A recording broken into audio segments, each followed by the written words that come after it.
আসসালামু আলাইকুম ভিউয়ার্স।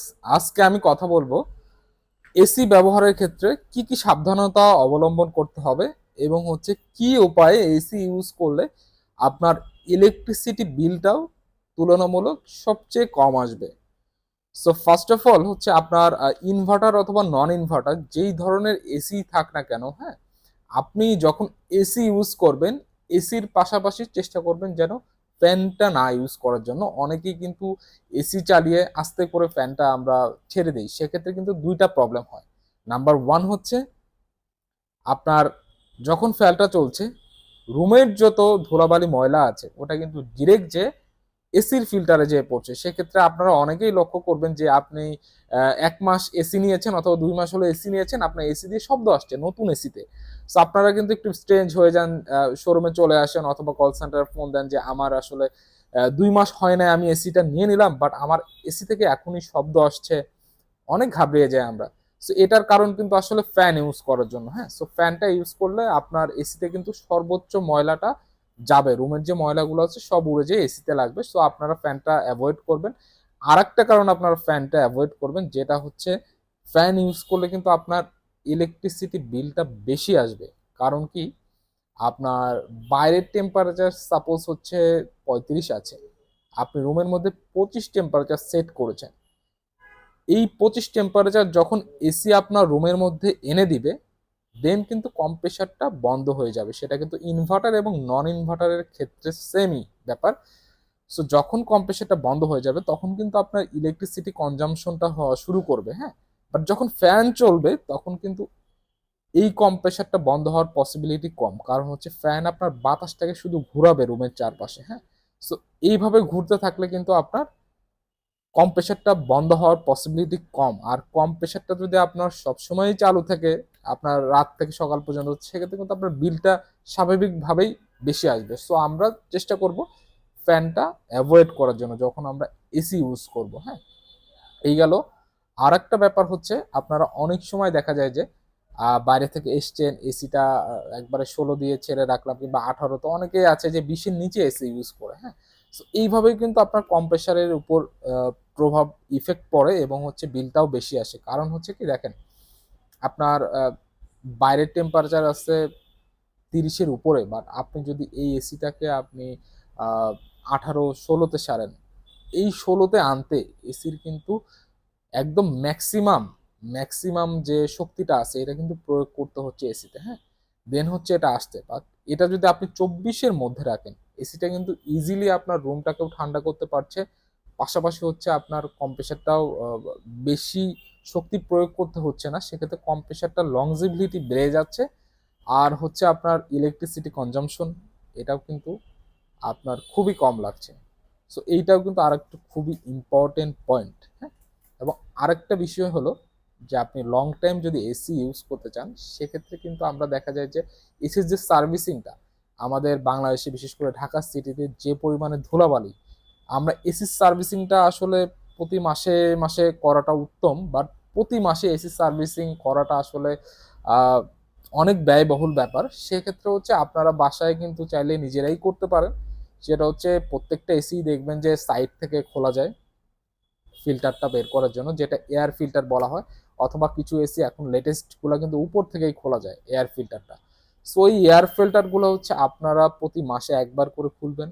খুলে এটা জাস্ট উল্টা করে ট্যাপের নিচে, পানির ট্যাপের নিচে ওয়াশরুমের ছেড়ে দিলে ওইটা পরিষ্কার হয়ে যাবে। দেন আধা ঘন্টা একটু শুকিয়ে দেন আবার লাগাই দিলেন। প্রতি মাসে যদি আপনারা এটা করতে পারেন, আমি কনফার্ম আপনার এই এসিটা কিন্তু লং টাইম রান করতে পারবে। লং টাইম আপনি এটা ইউজ করতে পারবেন এবং প্রত্যেক বছর একটা করে মাস্টার সার্ভিস কিন্তু মাস্ট বি করায় নিতে হবে। কারণ আমরা অনেকেই দেখি যে একটানা ২ বছর ৩ বছর চলার পরে আমরা আসলে মাস্টার সার্ভিস করাই। সেক্ষেত্রে হয় কি, লং টাইম হইলে আপনার আউটডোরে থেকে শুরু করে আউটডোর যে ফিনগুলো আছে, ইনডোরের যে ফিনগুলো আছে ওগুলোতে ময়লাটা আসলে জমে যায়, বসে যায় আসলে, হ্যাঁ?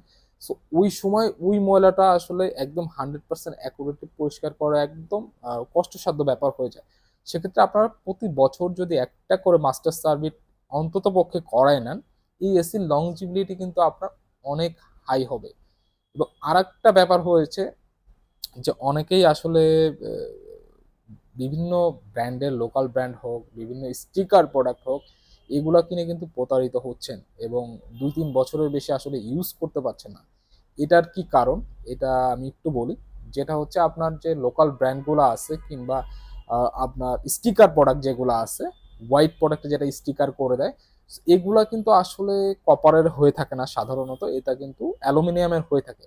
আর এসি যদি অ্যালুমিনিয়ামের হয় সেক্ষেত্রে কিন্তু আপনার এই এসিটা আপনার 2 থেকে 3 বছরের মধ্যে কিন্তু লিক করা শুরু করবে, হ্যাঁ। আর এসি যদি লিক হয় ইনডোর কিংবা আউটডোর, এই লিক মেরামত করতে কিন্তু আপনার প্রত্যেকবার 8 থেকে 9 হাজার টাকার মতো খরচ হয়ে যাবে, হ্যাঁ। সো এই ক্ষেত্রে কিন্তু আপনার এই ধরনের এসি অ্যাভয়েড করতে হবে। এবং এসি যে বলতেছেন ব্রাস্ট হওয়ার যে বিষয়টা, অনেকেই ভয় পান যে এই গ্যাস ওই গ্যাস নিলে ব্রাস্ট হয়, এইটা এগুলো আসলে ওইভাবে না। তবে একটা গ্যাস আমি বিশেষ করে বলে দিই, R22 যে গ্যাসটা আছে, এটা আপনারা এই 2024 সালে এসে এটা অ্যাভয়েড করার চেষ্টা করবেন। R22-এর কোনো এসি আপাতত নেওয়ার কোনো প্রয়োজন নাই। এবং হচ্ছে লোকাল যে ব্র্যান্ডগুলো আছে, স্টিকার প্রোডাক্ট যারা দেয় আর কি, স্টিকার প্রোডাক্ট যারা কম দামে কিনেন, এইগুলো একটু অ্যাভয়েড করার চেষ্টা করুন। এই এসিগুলোতে কিন্তু আপনার এই ধরনের প্রবলেম হওয়ার পসিবিলিটি রয়েছে আর কি, হ্যাঁ। আর একটা ব্যাপার হচ্ছে এসি আপনি নর্মালি হচ্ছে লং টাইম চালাবেন, চালাইলে একটা না লং টাইম চালাবেন। বারবার অনেকে আছে এসি অন করছেন, 10-15 মিনিট চালাচ্ছেন কিংবা আধা ঘন্টা চালাচ্ছেন আবার বন্ধ করে দিচ্ছেন। এটা কিন্তু আসলে করলে আপনার ইলেকট্রিসিটি বিল থেকে শুরু করে সবকিছুর জন্য কিন্তু খুব একটা শুভকর না। আপনি এসি যখন চালাবেন তখন চেষ্টা করবেন একটু লং টাইম চালানো, সেক্ষেত্রে কিন্তু আপনার ইলেকট্রিসিটি বিলটা কম আসবে। সেটা হোক ইনভার্টার এসি, আবার হোক নন ইনভার্টার এসি, সবার ক্ষেত্রেই কিন্তু সেম। আর যারা হচ্ছে একটু হাই এন্ডের মধ্যে এসি কিনতে চান, যারা জেনারেল, ডাইকিন এই এসিগুলো ট্রাই করতে পারেন, এলজির এসিগুলো খুবই ভালো। আর এরপরে হচ্ছে যারা আসলে আপনার এফোর্ডেবল প্রাইজের মধ্যে এসি কিনতে চান, তারা কিন্তু আপনার ব্রি আছে, হায়ার আছে, হাইসেন্স আছে, এগুলো কিন্তু খুব এফোর্ডেবল প্রাইসে ভালো মানের প্রোডাক্ট এখন দিচ্ছে। পাশাপাশি হচ্ছে যারা একটু লো এন্ডের মধ্যে কিনতে চান, তারা কিন্তু মিডিয়া নিতে পারেন। তারপরে গ্রি কম্প্রেসারের হাইকো আছে, এই এসিগুলো কিন্তু ইউজ করতে পারেন। সো এগুলো কিন্তু লং টাইম সাপোর্ট দিবে এবং খুবই ভালো মান। আর একটা ইম্পর্টেন্ট বিষয় একটু বলতে চাই, যেটা হচ্ছে অনেকেই আসলে এসি কেনার পরে বাসায় যেয়ে দেখতেছেন যে এসি লাগানোর পরে এসিটা বন্ধ হয়ে যাচ্ছে, 3 মিনিট পর পর ইলেকট্রিসিটি চলে যাচ্ছে, আবার 3 মিনিট পরে আসছে। তাদের বাসায় কিন্তু লোডের প্রবলেম আসলে, হ্যাঁ, ইলেকট্রিসিটির লোডটা কিন্তু প্রবলেম। সেক্ষেত্রে কিন্তু আপনার 1 টনের একটা এসি কতটুকু লোড নেয় আমি একটু বলে দিই। প্রত্যেকটা এসি কতটুকু লোড নেয়। 1 টনের একটা এসি কিন্তু আপনার লোড নিবে 1.2 কেভি, এবং 1.5 টনের একটা এসি কিন্তু আপনাকে লোড নিবে 1.8 কেভি। এবং 2 টনের এসি এটা কিন্তু 2 কেভির উপরে লোড নিবে, হ্যাঁ। সো আপনাকে একটু ইনশিওর করতে হবে আপনার বাসায় আসলে কতটুকু লোড রয়েছে। এটা কিন্তু আপনি একটু চেক করে, যারা ভাড়া বাসায় আছেন তারা বাড়িওয়ালার সাথে কথা বলে আলাপ আলোচনার ভিত্তিতে কিন্তু আসলে এসিটা নেবেন। সেক্ষেত্রে কিন্তু আমরা অনেকেই দেখেছি যে অনেকবার দেখেছি অনেক কাস্টমারের ক্ষেত্রে এসি নিয়েছে, বাট এসি নেওয়ার পরে এসিটা ইউজ করতে পারছে না, হ্যাঁ। কি কারণে? লোডের প্রবলেম। দেন হচ্ছে এটা লোডের সমস্যার সমাধান হচ্ছে না, এই জন্যই শুধুমাত্র এসি ব্যবহার করার জন্য তার বাসাটা চেঞ্জ করতে হচ্ছে। সো এইটা কিন্তু একটা হ্যাসেলের ব্যাপার, আপনার এসির জন্য যদি শুধু বাসাটা চেঞ্জ করতে হয়, হ্যাঁ। সো এইটা একটু খেয়াল রাখবেন যে আপনার কতটুকু লোড রয়েছে, এবং লোড যদি কম থাকে এটা কিন্তু আপনি বাড়ায় নিতে পারবেন। ডেস্কো থেকে কথা বলে, তাদের অফিসারের সাথে কথা বলে কিন্তু এটার একটা প্রসেস রয়েছে, ওটার মাধ্যমে আপনি এসির লোডটা বাড়িয়ে দেন কিন্তু আপনি এটা ইজিলি নিতে পারবেন। এবং অনেকের মনে প্রশ্ন থাকতে পারে যে আমি বললাম যে এসির ফ্যানটা, এসি চালানোর সময় ফ্যানটা ইউজ না করতে, সেক্ষেত্রে বাতাসটা আসলে কিভাবে সার্কুলেশন করবে। এটার জন্য কিন্তু একটা ওয়ে রয়েছে, যেটা হচ্ছে আপনার এসির একটা সুইং অপশন রয়েছে, যেটা সুইংটা কিন্তু আপ ডাউন করা যায়, হ্যাঁ। ওই সুইং অপশনটা আপনারা ইউজ করতে পারেন। সেক্ষেত্রে সেক্ষেত্রে কিন্তু এসিটা আপ ডাউন এইভাবে করে কিন্তু ফ্যানের মতো করে এসিটার বাতাসটা সার্কুলেশন করতে পারবে। আর এখনকার ম্যাক্সিমাম এসিগুলোই কিন্তু 15 থেকে 20 মিটার পর্যন্ত এয়ার ফ্লো দিয়ে থাকে। সেক্ষেত্রে কিন্তু আপনার খুব বেশি একটা বেগ পেতে হবে না। আর এসি যারা সেট আপের ক্ষেত্রে অনেকেই দেখা যাচ্ছে যে বাসার বাইরে দিতে চান, সো অনেকেই আবার বারান্দায়ও করেন। সো এসির আউটডোরটা আসলে বারান্দায় যদি আপনার স্পেস থাকে, বারান্দায় আপনি সেট আপ করতে পারেন। সেক্ষেত্রে কিন্তু আপনার এই এসির পরবর্তীতে সার্ভিসিং এর যে ব্যাপারগুলো থাকে এগুলো অনেক ইজি হয় এবং সার্ভিসিং কস্টটাও কম হয়, প্লাস এসির লংজিবিলিটি কিন্তু কিছুটা বেটার থাকে। কারণ হচ্ছে বাইরে দিলে এটা কিন্তু অতিরিক্ত রোদে যখন গরমটা বেশি থাকে সেক্ষেত্রে কিন্তু এটা লংজিবিলিটির ক্ষেত্রে ইফেক্ট পড়তে পারে। সো বারান্দায় যদি স্পেস থাকে আপনি বারান্দায় ইজিলি এসি লাগাইতে পারেন আউটডোরটা। আর যারা ছাদে ইউজ করতেছেন তারা চেষ্টা করবেন যে ছাদে একবারে অনেকে এসে বসাই দিচ্ছেন এই ছাদের মধ্যে এসি, এটা কিন্তু আসলে প্রপার ওয়ে না।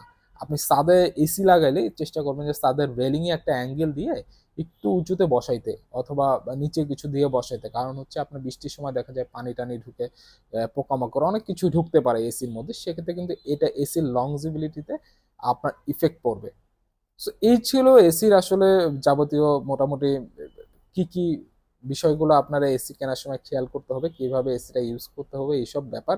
এরপরেও যদি কারো মনে কোনো প্রশ্ন থাকে আমাদের কমেন্ট বক্সে কমেন্ট করতে পারেন, আমরা ইনশাল্লাহ এটার সমাধান দিব। দরকার হলে ওই টপিক নিয়ে আমরা পরবর্তীতে আরও একটা ভিডিও বানাবো। হ্যাঁ, সো ভিডিওটা ভালো লেগে থাকলে সবাই লাইক করবেন, কমেন্ট করবেন, আর চ্যানেলটা সাবস্ক্রাইব করতে ভুলবেন না। পরবর্তী ভিডিও দেখার আমন্ত্রণ রইলো। সে পর্যন্ত সবাই ভালো থাকবেন, সুস্থ থাকবেন। আল্লাহ